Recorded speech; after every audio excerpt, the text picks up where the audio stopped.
तो आज डिस्कस करते हैं ट्यूमर, फाइब्रॉयड, सिस्ट किसको बोलते हैं और हाउ इट अकर्स। बहुत ज़रूरी है, इतना ज़रूरी है कि दुनिया को सिस्ट हो रहे हैं, फाइब्रॉयड हो रहे हैं, ट्यूमर्स हो रहे हैं। इसका इलाज बोलते हैं, इलाज तो है नहीं।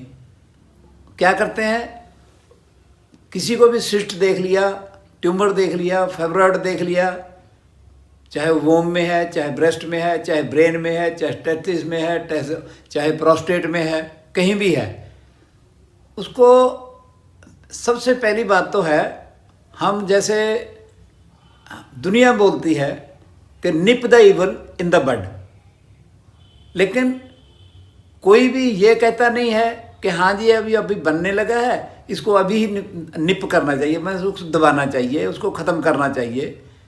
मतलब तो अगर आप देखें ट्यूमर के लिए आप गूगल पर डाल कर देखो, इससे ज़्यादा और क्या मैं प्रूफ देख सकता हूँ। ये प्रूफ है कि हाउ इट अकर्स ही पता नहीं किसी को। जब यही पता नहीं है कि ये कैसे बनता है तो उसके बारे में उसको ठीक क्या करेंगे। ठीक करने की तो विधि ही नहीं है किसी भी थ्योरी में, ना आयुर्वेदिक, ना होम्योपैथी, ना एलोपैथी। ठीक करने की विधि नहीं है। वो बोलते हैं कि ये तो जी अब निकालना पड़ेगा, चाहे टेस्टिस में हो गया टेस्टिस को निकाल दो, प्रोस्टेट में हो गया प्रोस्टेट को सर्जरी करके उसको साफ कर दो, या ब्रेस्ट में हो गया तो ब्रेस्ट को काटना पड़ेगा जी, अगर ब्रेन में होगा तो उसका ब्रेन का सर्जरी करके उसको ट्यूमर को निकालना पड़ेगा। तो बात तो ये है, ये ऐसा क्यों करना पड़ता है कि उनको ये पता नहीं है कि ये बन कैसे रहा है। तो जब तक यही नहीं पता कि हाउ इट अकर्स, चाहे गूगल पर डालो तो बोलते हैं, अगर पूछें what is the cause of tumour, वो बोलते हैं the cause is not known. अगर कॉज ही पता नहीं है जिस चीज़ का, तो उस चीज़ के लिए दुनिया तड़प रही है, दुनिया ब्रेस्ट रिमूव करा रही है, दुनिया के फाइब्रॉयड, सिस्ट बोल के, उनका ट्यूमर बोल के, सिस्ट बोल के उनकी वोम निकाल रहे हैं, उसके प्रोस्टेट का ऑपरेशन कर रहे हैं, टेस्टिस को निकाल रहे हैं, ब्रेन का ऑपरेशन कर रहे हैं, कोई एक नहीं। और इसी चीज़ को फिर वो निकाल देते हैं। निकालने जब तक निकाला, जब उस टाइम बिनाइन था तो निकाल दिया। लेकिन पहले तो सबसे मैं पहले अभी आपको इसका शुरू से मैं समझाता हूँ कि क्या है, क्या होना चाहिए, क्या करते हैं। ठीक बात है ना। तो मतलब सबसे पहली बात है कि किसी का भी जब तक पिट्यूटरी ग्लैंड खराब नहीं होता, पिट्यूटरी ग्लैंड खराब नहीं होता तो उसको तो फाइब्रॉयड ट्यूमर्स बनते ही नहीं हैं। क्यों नहीं बनते? क्योंकि उनका पिट्यूटरी ग्लैंड अगर ठीक है तो एडीएच हार्मोन ठीक बनाती है। एडीएच हार्मोन ठीक होने से उनकी किडनीज नॉर्मल रहती हैं। नॉर्मल मीन्स जो भी waste product of the body है उसको यूरिन में निकालती है, डेली के डेली निकालती है, उससे स्मेल आती है। जो हेल्दी पर्सन है, चाहे बच्चा है, चाहे बड़ा है, चाहे बूढ़ा है, उसको डेली फर्स्ट यूरिन जो है सुबह का, उसमें पूरा एकदम पूरा स्मेल आना चाहिए। स्मेल तो स्मेल किस चीज़ की है? वो स्मेल ये है कि उसके टॉक्सिन्स जो हैं, डेड सेल हैं, waste product of the body है, वो रात को सारा मतलब यूरिन इकट्ठा हुआ, सुबह जो निकला उसमें ज़्यादा फाउल स्मेल आएगी। फाउल स्मेल जिसकी आई तो समझो उसका टॉक्सिन्स निकल रहे हैं। ठीक निकल रहे हैं जो टॉक्सिन्स, अगर ब्लड में से किडनी ने अगर टॉक्सिन्स थ्रो आउट कर दिए तो नो प्रॉब्लम, उसको ट्यूमर हो ही नहीं सकता, सिस्ट हो ही नहीं सकता उसको। क्योंकि मैं अब समझाता हूँ आपको, जो जिस चीज़ को बोलते हैं the cause is not known, tumour का, ब्रेस्ट ट्यूमर, फाइब्रॉयड, सिस्ट जो हैं उनका the cause is not known Google पर बोला जाता है। इससे ज़्यादा और किसको पूछें? कोई डॉक्टर तो किसी को पूछे तो वो तो ये जवाब देता है आगे कि हम आपको क्या बताएं, आप क्या डॉक्टर हैं? अगर बोले कि मैं डॉक्टर हूँ तो मेरे को समझाओ, तो लेम एक्सक्यूजेज देते हैं। नहीं जी, ये तो वैसा होता ही है, ये तो इस एज में आके हो ही जाता है। क्यों हो जाता है? मैं किसी की क्या एग्जाम्पल दूँ? मैं 82 साल का हो गया, मेरे को तो टेस्टिस में कभी कोई प्रॉब्लम नहीं हुई, मेरे को तो प्रोस्टेट में कभी कोई प्रॉब्लम नहीं हुई, मेरे तो कोई ब्रेन ट्यूमर का कोई प्रॉब्लम नहीं हुआ। क्यों नहीं हुआ? किडनी ठीक है। किडनी क्यों ठीक है? मेरा पिट्यूटरी ग्लैंड ठीक है। पिट्यूटरी ग्लैंड ठीक होने से क्या हुआ? एडीएच हार्मोन ठीक है, किडनीज ठीक है। मतलब सुबह उठते हैं, हर रोज फाउल स्मेल आती है। अब किसी को भी हम जब उनको डायग्नोज करते हैं, सबसे पहले ये बोलते हैं कि देखो भाई, आपकी किडनीज इतनी ख़राब हैं कि आपका नहीं, किडनी खराब बोलने से उनको नहीं पता चलता। उनको बोलते हैं भाई वाह, आपको तो देखो आपका यूरिन से बिल्कुल स्मेल नहीं आती। हाँ जी, हमारा यूरिन तो बिल्कुल साफ है, बिल्कुल, हमें तो कोई तकलीफ नहीं है। अरे तकलीफ आप समझते कि तकलीफ नहीं है, यही तो मेन कॉज है। सिस्ट कैसे बनता है वही तो मैं बताने लगा हूँ। सिस्ट बनता ही उस चीज़ से है जो चीज़ आपकी किडनी ने यूरिन में थ्रो आउट नहीं किया, तो वो जो ब्लड स्ट्रीम में घूम रहा है, toxins, dead cell, waste product of the body blood stream में घूम रहा है। मैं शॉर्ट में समझाता हूँ, वो जो घूम रहा है मतलब ट्रैवल कर रहा है सारे ब्लड स्ट्रीम में, तो ब्लड स्ट्रीम में घूमने के टाइम में जो शरीर में आइडल प्लेसेस हैं, आइडल प्लेसेस कौन कौन सी हैं? जेंट्स में टेस्टिस, प्रोस्टेट, उसके बाद ब्रेन, ये आइडल प्लेसेस है। यहाँ बहुत ज़्यादा हिलजुल नहीं है। जैसे कोई घर में किसी के घर में जो फैन चल रहा है, फैन चलता है, सारे में तो सारा डिस्टर्ब हो रहा है, सारे में तो हवा लग रही है, लेकिन कोने में, नीचे कोनों में नहीं लग रही, वो आइडल प्लेस हो गई। उस तरह जेंट्स में टेस्टिस, प्रोस्टेट और ब्रेन। अगर किसी को जेंट्स में अगर कोई प्रॉब्लम होती है, सिस्ट बनता है, उसमें बोलते हैं प्रोस्टेट बढ़ गया, उसमें ये सारी जेंट्स में पहले, सबसे पहले टेस्टिस में, उसके बाद प्रोस्टेट में, उसके बाद ब्रेन ट्यूमर होता है। तो लेडीज में वोम के अंदर उसका फाइब्रॉइड उसके यूट्रस में भी हो सकते हैं, उसके ओवरीज में भी हो सकते हैं, उसका फैलोपियन ट्यूब्स भी बंद होगा। और इसका सिम्टम ये होता है कि उसके जी मेंस्ट्रुएशन डिस्टर्ब हो गई, या उसका मेंस्ट्रुएशन क्वांटिटी कम हो गया, या उसका मतलब अपसेट हो गया, या एक ओवरी में ज़्यादा हो गया, एक ओवरी काम नहीं कर रही, तो 2 महीने के बाद महीना आ रहा है। तो लेडीज में पहले वोम में, अगर वोम में कितनी है, हमारे पास आते हैं 5 साल हो गए जी, वोम तो मैं निकलवा दी थी। अरे निकलवा दी थी तो क्या खाली ऐसे भगवान ने कोई फालतू चीज़ लगाई हुई है कि निकाल दी आपने? लेकिन वो तो निकाल दी। एक तो उनका बिल्कुल 30-35 साल के, आज 30-35 साल में ही कितने के वोम निकाल रहे हैं। वोम निकाल रहे हैं मतलब ठीक है, अभी और कोई इश्यू और नहीं लेते, बच्चे और नहीं लेते हैं, ज़्यादा जन्म नहीं है, लेकिन वो किसी ऑर्गन को निकालना तो कोई अक्लमंदी नहीं है। तो ठीक है, वो निकाल दिया जी, 5 साल के अंदर कहीं ना कहीं फिर एक ब्रेस्ट में हो जाता है। फिर ब्रेस्ट में भी पहले, सबसे पहले तो ये है कि वो ब्रेस्ट में भी किसी को भी अगर थोड़ी सी भी, जो ब्रेस्ट में, जिसको मैं आपको अच्छी तरह समझाने लगा हूँ कि ब्रेस्ट में अगर किसी का ट्यूमर बनने लगा है तो उसका फर्स्ट साइंस क्या होते हैं। फर्स्ट साइंस ये हैं कि जितना, जैसे कोई बाल उखाड़ने से, ऐसा बाल खींचने से जैसे दर्द होता है, सिर्फ इतना सा उस ब्रेस्ट में दर्द होगा। अगर इधर दर्द हुआ तो रात को सोए में उठे, देखा ब्रेस्ट में ऐसा पिन टाइप, जैसे बाल उखाड़ने से जैसे दर्द होता है, ऐसा दर्द हुआ, तो सुबह अगर डॉक्टर के पास जाते हैं तो डॉक्टर समझता है कि यहाँ तो हार्ट ही है और क्या है, तो वो बोलते हैं जाओ ईसीजी चेक करा, ईसीजी करा के आओ। ईसीजी ठीक होती है, अरे तेरे को तो बहम हो गया, तेरे तो हार्ट ठीक है, तेरा ईसीजी ठीक है। उसको ये पता ही नहीं है कि ये जो इसको पेन हुआ था ये किस चीज़ का हुआ था, क्योंकि उसकी इतनी जल्दी डिटेक्शन हो ही नहीं सकती। और उसके बाद जब वो अगर हो भी गया और ज़्यादा हो गया, फिर ज़्यादा पेन होने लग गई, तो फिर जाते हैं तो बोलते हैं मेरे ब्रेस्ट में दर्द हो रहा है। अच्छा, ये तो अच्छा, जाओ फिर आप मेमोग्राफी करा लो।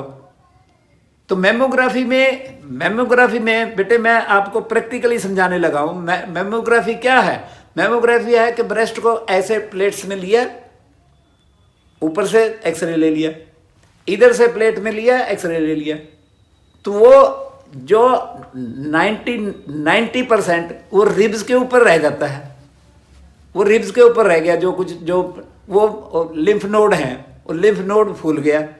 वो लिम्फ नोड में कचरा इकट्ठा हो रहा है। कचरा इकट्ठा क्यों हो रहा है? क्योंकि पहले किडनी खराब है उसकी, किसी ने पहले किडनी नहीं देखी कि खराब है या नहीं है। और वो चीज़ जब अगर वो बोलती है कि देखो जी मेरी ये पकड़ में आती है, ये चीज़ यहाँ पर मेरे को ये ऐसे गोली सी दिखती है, वो बोलते हैं अच्छा ये तो फिर बिनाइन ट्यूमर है, ये नहीं, ये तो ट्यूमर है, ये ट्यूमर है। तो कितनी मज़ेदार बात है कि उसको वो बोल रही है कि मैं, हाँ ये मैं पकड़ में आ रही हो, अगर ऐसा है तो उसको ठीक है, उसको निकाल दो या उसको डिसॉल्व। बात तो ये है उसको डिसॉल्व करना चाहिए, ना कि निकालना चाहिए। पर सबसे पहले वो बोलते हैं देखो अच्छा ये तो जी ट्यूमर है, इसको तो जी बायोप्सी करनी पड़ेगी।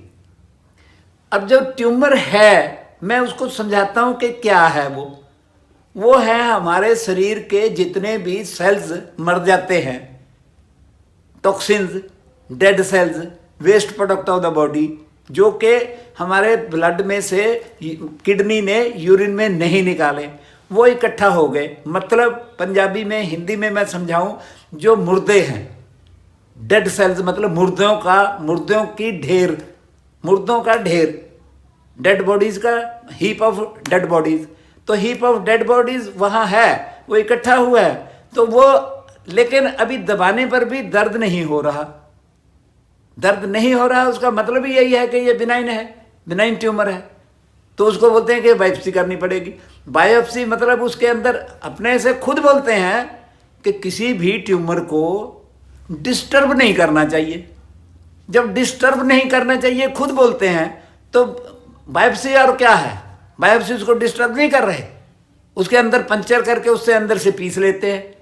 और जहाँ से पीस लेते हैं डेड सेल के ढेर से, वहाँ से जहाँ से पीस लिया उसी को पंचर कर दिया, उसी में तो वो मतलब वो रिसने लग जाता है, पंजाबी में बोलते हैं रिसने लग गया। उसी से तो फ्लूइड मैंने अंदर बाहर, उसका मतलब वो हो गया, पंचर हो गया ना वो। जैसे इसका ये एग्जांपल है कि अगर कोई जानवर, कोई कुत्ता रोड के ऊपर मरा हुआ पड़ा है, वो ऐसा एकदम फूल जाएगा, लेकिन उसमें कीड़े नहीं पड़ेंगे। कीड़े कब पड़ेंगे? जब उसमें कोई चीज़, उसमें कहीं पंचर हो गया तो उस जगह पर, तब वो वहाँ पर मक्खियाँ बैठ गई, मक्खियाँ बैठ जाने के बाद में वो उसके ऊपर, तब उसमें कीड़े पड़ेंगे। तो बायोप्सी करने से तो उसके अंदर के वो कीड़े तब पड़ते हैं। फिर वो क्या हो जाता है? पहले बिनाइन था, इधर रिपोर्ट लेने के लिए भेजा हुआ है कि वो कैसा है, बिनाइन है कि कैंसरियस है। उस टाइम में बिनाइन है, उनके रिपोर्ट में जो पीस लेके गए तो बिनाइन है। बाद में वही कैंसरियस क्यों बनता है? वो उनका बनाया हुआ बनता है, वो उनकी लैक ऑफ नॉलेज है। और उसी टाइम में उसको अगर जब बोला है तो बिना चेक किए, बिना उसको किया, उसको डिसॉल्व करने की विधि होनी चाहिए, उनके पास नहीं है। इसलिए वो पहले तो बोलते हैं ये तो चेक करना पड़ेगा, देख लिया ये बिनाइन है तो उसको क्या करते हैं? फिर भी उसको डिसॉल्व करने की बात नहीं, उसको क्या बोलते हैं? ये तो अभी रिमूव करना पड़ेगा। रिमूव कैसे करना है? ये तो ब्रेस्ट निकालनी पड़ेगी। जुल्म नहीं है क्या ये पब्लिक के साथ कोई धोखा नहीं है? और ऐसे ढींग मारते हैं, ऐसा ये कैंसर का हॉस्पिटल है, ये नई टेक्नोलॉजी है, ऐसे नहीं निकालते, हम लेजर से निकालते हैं, हम ऐसे निकालते हैं, हम ऐसे निकालते हैं ना। उसको डिसॉल्व क्यों नहीं करते? बात तो है उसको डिसॉल्व करो। तो डिसॉल्व होता नहीं, पहले तो उनको केमिकल्स देते रहते हैं। और अच्छा ठीक है, उसको डिसॉल्व कर दिया, एक दफ़ा डिसॉल्व कर दिया, वो बनना बंद तो किया नहीं किसी ने। वहाँ से एक जगह से कर देंगे तो दूसरी जगह हो जाएगा, दूसरी जगह से भी निकाल देंगे वो ब्रेन ट्यूमर हो जाएगा। निकालना कोई इलाज नहीं है, उसको रिमूव करना कोई इलाज नहीं है। इलाज है उसको डिसॉल्व करो। डिसॉल्व कैसे होगा? हमारे थ्योरी से हम पहले चेक करके इतनी अर्ली स्टेज में बताते हैं कि ये आपको ब्रेस्ट ट्यूमर हो रहा है। वो बोलते ना जी मेरे को तो कोई नहीं पता। हम उसको बताते हैं कि बेटे आपको कभी कभी, हर रोज नहीं, हर टाइम नहीं, कभी कभी आपको जैसे बाल खींचने से जो दर्द होता है उस तरह का कभी कभी दर्द होता है। अगले बोलते हाँ ऐसे तो होता है अंकल जी, और जिसको उससे आगे निकला हुआ वो हाँ ऐसे पहले हुआ था, अब तो ट्यूमर बना हुआ है, अब तो मेमोग्राफी में भी आ रहा है। तो मेमोग्राफी में भी आ रहा है, हाथ में पकड़ा भी जा रहा है वो अंदर ट्यूमर, और डॉक्टर बोलते हैं इसको निकालना पड़ेगा। हम बोलते हैं निकालना नहीं चाहिए इसको, तो हम इसलिए बोलते हैं कि हम तो उसको डिसॉल्व करना जानते हैं। डिसॉल्व कैसे होगा? उसका लिम्फेटिक सिस्टम को ठीक करेंगे, उसका लिम्फेटिक सिस्टम को भी और उसकी किडनीज को भी ठीक करने के लिए सबको पहले पिट्यूटरी ग्लैंड ठीक करेंगे। पिट्यूटरी ग्लैंड सारा उनको सारे सब चीज़ को, और उसकी ब्लड की प्योरीफिकेशन होगी, और ब्रेस्ट के पॉइंट के ऊपर दबा दबा के ही उसके ऊपर करंट लगाएंगे, शरीर का करंट लगाएंगे, ना कि बाहर से और कोई करंट लगाना है। शरीर का करंट मीन बायोइलेक्ट्रिसिटी हम यूज़ करेंगे, उसी से उसको काटेंगे। अगला हमारे पास जो पेशेंट है उनका बताया हुआ मैं बात करता हूँ कि मैं अंकल जी पहले तो ये इतना बड़ा था, अब तो वो 2-3 हो गए हैं, छोटे छोटे हो गए हैं। ठीक है बेटे ये तो डिसॉल्व होने लगा है इसलिए ये पीस हो गए। अब वो बोलते हैं ये 4-5 थे, अब तो 2-3 रह गए, अब तो ये एक ही रह गया, अब तो छोटा सा रह गया, अब तो ठीक है। मैं एक अनमैरिड बेटियों के इंग्लैंड में जाके 1.5 महीने में ब्रेस्ट ट्यूमर डिसॉल्व करके आए हैं, उसके बाद हुआ नहीं कभी, क्योंकि सिस्टम ठीक कर दिया। सिस्टम ठीक होने से डिसॉल्व होगा, दोबारा क्यों अक्रेंस होगी? दोबारा अक्रेंस उसी में होती है जिसने एक जगह था उसको रिमूव कर दिया, और जो उसका हाउ इट अकर्स तो उसको ठीक किया ही नहीं। तो ये छोटी बात नहीं है, कहीं भी जहां भी है, चाहे उसके वोम में है, चाहे टेस्टिस में है, चाहे प्रोस्टेट में है, चाहे ब्रेस्ट में है, चाहे ब्रेन में है, तो उसको डिसॉल्व करते हैं। और सबसे अच्छी बात यह है भगवान के दिया हुआ जो शरीर है ये डब्बा नहीं है, ये डब्बा नहीं है, सारे ब्रह्मांड में सबसे अच्छी उत्तम मशीन है। और सबसे पहले किसी का भी ब्रेन ट्यूमर ठीक होता है। जैसे गंभीर बीमारियों में, मैं और तरफ भी ले जाऊं, गंभीर बीमारियों में ब्रेन ट्यूमर सबसे जल्दी ठीक होता है, हार्ट की प्रॉब्लम सबसे जल्दी ठीक होती है, अस्थमा सबसे जल्दी ठीक होता है, लंग्स सबसे जल्दी ठीक होते हैं, हार्ट लीवर सबसे जल्दी ठीक होता है, किडनी को सबसे ज़्यादा देर लगती है। मेरे एक्सपीरियंस में जो आया, सबसे लेट ठीक होती हैं किडनीज, क्योंकि ये एक दिन में तो खराब हुई नहीं है, ये बहुत लंबे समय से खराब होती आ रही हैं।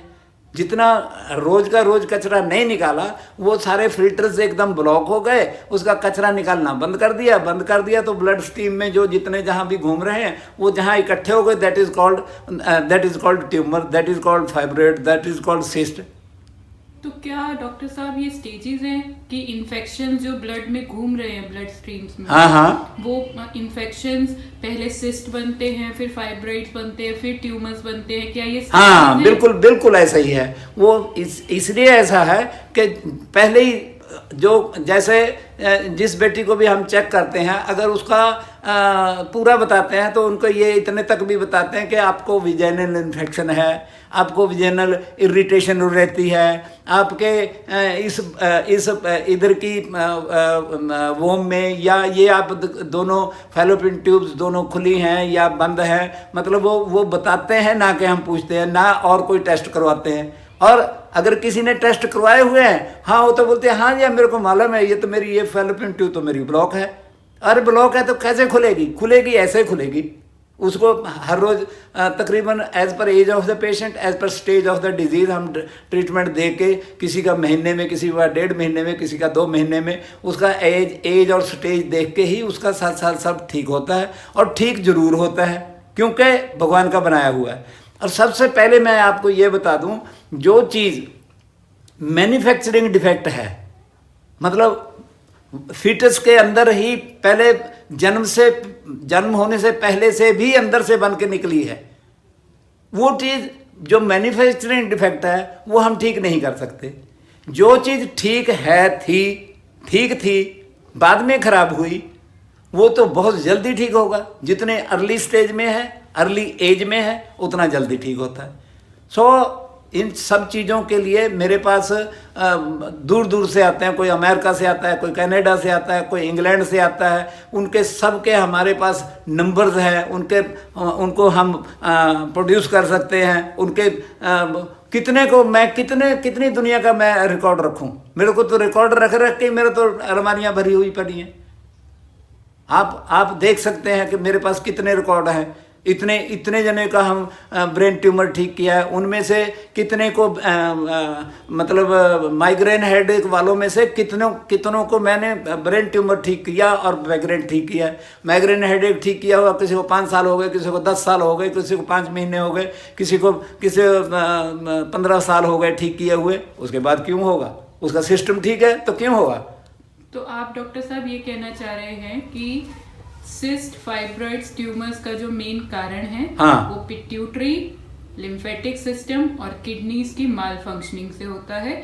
जब हम इन सब चीजों को ठीक कर देते हैं तो हमारा ब्लड प्यूरिफाई हो जाता है, और ब्लड प्यूरिफाई होने से सबसे पहले उसके यूरिन से ही स्मेल आने लगेगी। हम ट्रीटमेंट देने लगेंगे, हम ये बोलते हैं कि देखो बेटे आपको अभी तक कोई यूरिन में स्मेल नहीं आती। बोलते हैं हाँ जी अंकल मेरा तो साफ आता है। अरे साफ आता है, यही तो बीमारी है। तो उसको बोलते हैं कि देखो हम ट्रीटमेंट देने लगे, 15 दिन के अंदर अंदर आपको आपके यूरिन से स्मेल आने लगेगी। तो स्मेल आने लगेगी मतलब वो पहले तो ब्लड में जितना है वो निकलेगा, उसके बाद जहाँ जहाँ जो है वो डिसॉल्व होके निकलेगा। तो जो चीज़ अंदर के है, जैसे ब्रेन है, ब्रेन वाला बाहर नहीं निकलेगा, ब्रेस्ट वाला बाहर नहीं निकलेगा, प्रोस्टेट वाला बाहर नहीं निकलेगा। ये सारी ब्लड स्ट्रीम में घुल के, ब्लड स्ट्रीम जब फिर थ्रू वेन्स किडनीज के पास जाएगी तो वो फिर थ्रू आउट करेगा तो ये यूरिन में निकलेगा, ना कि वहीं से। सिर्फ और सिर्फ किसका पता चलता है? जो यूट्रस में जो फाइब्रॉइड हुए हैं उसका डिसॉल्व होने से पता चलता है। उनको बोलते हैं कि बेटे देखो आपको जो ये अभी डिसॉल्व होगा वो थ्रू विजाइना होगा और उसके पीस वगैरह आ सकते हैं। या आपका जब जिस टाइम अभी मेंस्ट्रुएशन नहीं आ रहा है, मेंस्ट्रुएशन आएगा तो मेंस्ट्रुएशन के साथ में क्लॉट्स आएंगे, वो फाउल स्मेल वाले होंगे और उसका कलर भी है वो एकदम ब्लैक होगा। ऐसे उनको पहले से समझाते हैं। और मेरे पास दरअसल सबसे बड़ी बात मैं आपको बोलने लगा हूँ, मेरी जो थ्योरी है अमेरिकोलॉजी, ये थ्योरी पेशेंट्स फ्रेंडली है। किसी डॉक्टर को क्या जरूरत है कि मेरे थ्योरी के बारे में जाने? वो तो बोलते हैं ऐसा कैसा हो जाएगा। आम आदमी भी किसी को बोलते हैं कि हम ऐसा करते हैं, वो बोलते हैं अरे ये ऐसा होने लगा तो फिर तो पीजीआई फेल हो जाएगी। तो मैं ये बोलता हूँ कि अगर ये पेशेंट्स फ्रेंडली ट्रीटमेंट है हमारा और बिना दवाई के है। जो दवाई लगी हुई है दवाइयों को बंद करवाते हैं, नई दवाई कोई लगाते नहीं हम।